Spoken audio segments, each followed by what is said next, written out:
So if we go back to March, you know, the increase, we've had the increase in the annual allowance from 40,000 to 60,000. That's great news for everybody. We also got the abolishment of the lifetime allowance. So again, you know, for people who haven't come across this as a topic, the lifetime allowance is the maximum amount that you're allowed to accumulate into a pension, and it's been varying amounts over the years: 1.8 million, 1.5 million, and then in recent history we've been down at about 1.1 million as a lifetime allowance.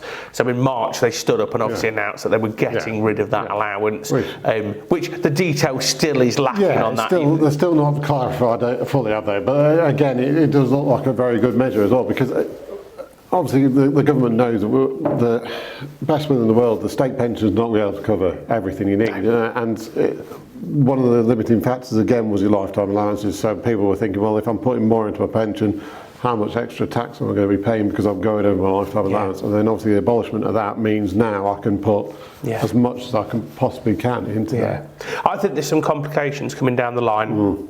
And the reason I think that there is because effectively at the moment so we've taken away the lifetime allowance.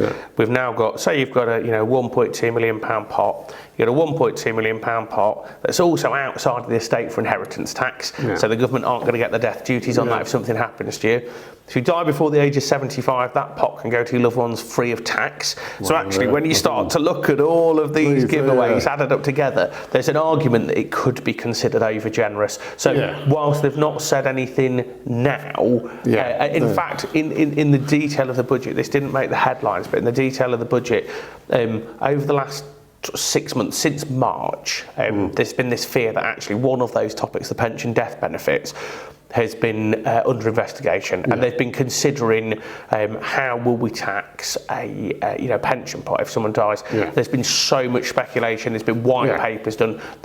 Within the budget, there was actually some context that said that they seem to be rowing back from that now, and that the view is it's likely to be left as is, which, just to reiterate, is that if you die before 75, your pension pot is free of income tax. I still think it's a watch this space. It's speculation, don't get me wrong, Dave. I'm with you on that, though. That's the thing. I mean, I'm probably too long in the tooth, really, to sort of ignore that sort of possibility. Again, we see it time and time again where they're very over generous and they don't realise just how generous they've been, so then they start picking and they start looking into it sort of